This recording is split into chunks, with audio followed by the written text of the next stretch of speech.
Hi friends, welcome to అనగనగా కథలు.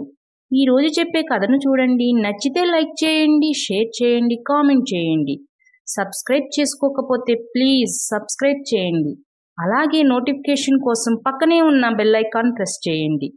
ఇక కథలోకి వెళదాం. అనగనగా రత్నాలపేట అనే గ్రామం కలదు. ఆ గ్రామంలో రత్తయ్య అనే ఒక రైతు ఉన్నాడు. రత్తయ్యకు అతి తెలివి ఎక్కువ.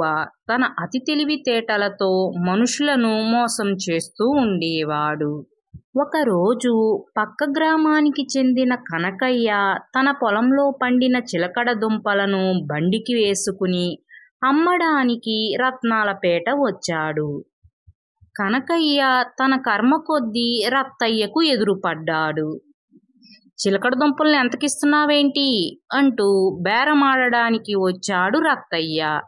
వచ్చి చిలకడ దుంపల్ని చూస్తూ, ఇదిగో నీ పేరేంటి అని కనకయ్యని అడిగాడు రత్తయ్య.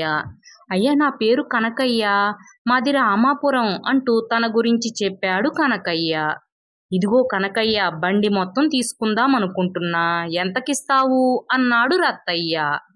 బండి మొత్తం తీసుకుంటాననేసరికి ఆనందంతో, అయ్యా మామూలుగా అయితే 12 వరహాలు, మీరు బండి మొత్తం తీసుకుంటున్నారు కాబట్టి 10 వరహాలకే ఇచ్చేస్తాను, తీసుకోండి అన్నాడు కనకయ్య.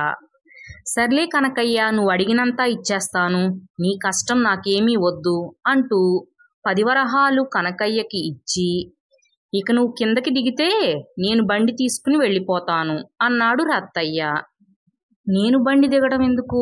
నువ్వు కదా చిలకడ దుంపలు కిందకి దించుకోవాల్సింది, త్వరగా వెళ్ళి చిలకడ దుంపలు కిందకి దించుకో అన్నాడు కనకయ్య. చిలకడ దుంపలు ఒక్కటే కాదు నావి, ఈ బండి కూడా నాదే, బండి మొత్తం కొన్నాను కదా, నువ్వు త్వరగా దిగితే ఈ బండితో సహా నేను ఇంటికి వెళతాను అన్నాడు రత్తయ్య.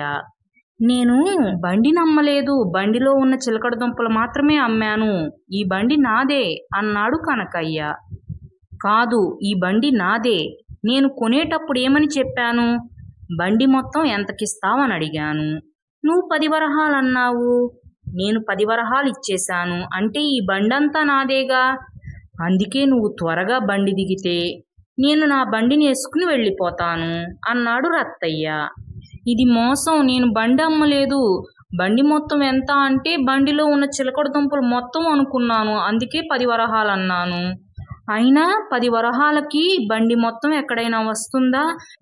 నువ్వు నన్ను మోసం చేయాలని చూస్తున్నావు, నేను న్యాయం కోసం న్యాయాధికారి గారి వద్దకు వెళతాను పద అంటూ ఆ ఊరి న్యాయాధికారి అయిన రామన్న దగ్గరకు బయలుదేరాడు.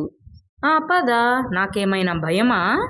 నేను బండి మొత్తం కొన్నాను, అదే విషయం ఆయన దగ్గర చెప్తాను అంటూ రత్తయ్య కూడా న్యాయాధికారి వద్దకు బయలుదేరాడు.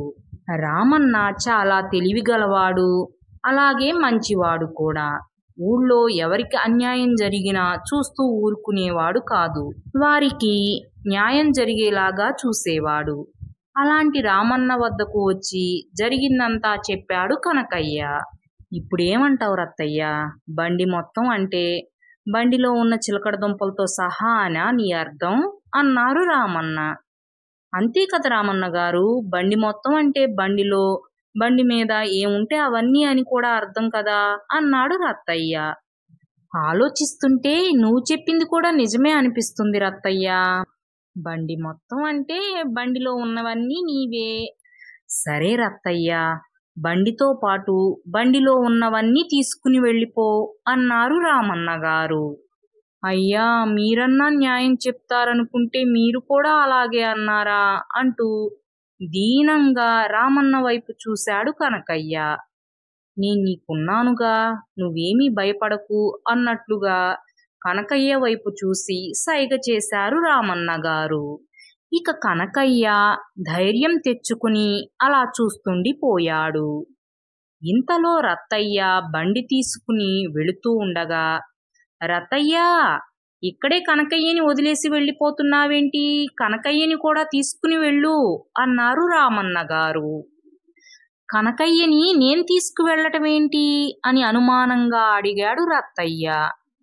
నువ్వే చెప్పావుగా, బండి మొత్తం అంటే బండిలో ఉన్నవన్నీ అని, బండిలో చిలకడ దుంపలతో పాటు కనకయ్య కూడా ఉన్నాడుగా, అందుకే కనకయ్యని కూడా నీతో పాటు తీసుకువెళ్ళు అన్నారు రామన్న గారు. రామన్న గారు చెప్పింది కూడా నిజమే. అయితే కనకయ్యని తీసుకువెళ్ళడం వల్ల నాకేంటి ఉపయోగం అని ఆలోచించుకుని, అవునవును, ఇంట్లో పని, పొలంలో పని మొత్తం కనకయ్య చేతే చేయించొచ్చు, అప్పుడెంత డబ్బు ఆదా అవుతుంది, నిజమే నిజమే అని మనసులో అనుకుని, మర్చిపోయా రామన్న గారు, ఇదిగో తీసుకువెళుతున్నా అని బండి దిగబోతూ ఉండగా, నువ్వు వద్దులే రత్తయ్య, దిగకు, నాకటు వెళ్లే పనుంది గాని నేను వెళుతూ వెళుతూ మీ ఇంట్లో కనకయ్యని దించి వెళతాలే, నువ్వు వెళ్ళిపో అన్నారు రామన్న గారు. సరే రామన్న గారు, కనకయ్యని తీసుకొచ్చి మా ఇంటి దగ్గర దిగబెట్టండి అని అనుకుంటూ ఇంటికి వెళ్ళిపోయాడు రత్తయ్య. రామన్న గారు, మీరు న్యాయం చెప్తారనుకుని మీ దగ్గరకు వస్తే బండితో పాటు నన్ను కూడా వాళ్ళింటికి వెళ్ళమన్నారేంటయ్యా అని బాధపడసాగాడు కనకయ్య. కనకయ్య, నీకు న్యాయం జరిగేలాగా చూడటం నా బాధ్యత, అలాగే ఆ రత్తయ్యకి బుద్ధి చెప్పడం కూడా నా బాధ్యతే. అందుకే నేను చెప్పినట్లు నువ్వు చేస్తే ఆ రత్తయ్యకి బుద్ధి చెప్పటమే కాదు, నీకు నష్టపరిహారం కూడా వస్తుంది. నేను చెప్పినట్లు చేస్తావా అన్నారు రామన్న గారు. సరేనయ్యా, మీరెలా చెప్తే అలాగే చేస్తాను అన్నాడు కనకయ్య. ఇక కనకయ్య రత్తయ్య ఇంట్లో ఏం చెయ్యాలో, ఎలా ఉండాలో అన్నీ వివరంగా చెప్పి కనకయ్యను తీసుకువెళ్ళి రత్తయ్య ఇంట్లో దించారు రామన్న గారు. కనకయ్య, పాలు తీసే సమయం అయ్యింది గాని పశువులకు మేతేసి నీళ్లు పెట్టి పాలు తీయి అన్నాడు రత్తయ్య. ఇక కనకయ్య నీళ్లల్లో దానా ఎక్కువ కలిపేసి, అలాగే ఎండుగడ్డి కూడా కింద మీద వేసుకుంటూ తీసుకువెళ్ళి పశువులకు వెయ్యసాగాడు. అలాగే పాలు కూడా సగం పాలే తీసి సగం పాలు కింద మీద పోసుకుంటూ తీసుకువెళ్ళి రత్తయ్యకు ఇచ్చాడు. ఏంటి కనకయ్య, ఈరోజు పాలు చాలా తక్కువ వచ్చినాయి, ఎందుకేనంటావు అని అడిగాడు రత్తయ్య. నాకేం తెలుసు రత్తయ్య, రోజు ఎన్ని పాలు ఇస్తుందో, ఈ రోజైతే ఇవే ఇచ్చినాయి అని ఏమీ తెలియనట్లు అలా నిలుచుండిపోయాడు కనకయ్య. ఇక మరుసటి రోజు ఉదయం కూడా అలాగే చేశాడు కనకయ్య.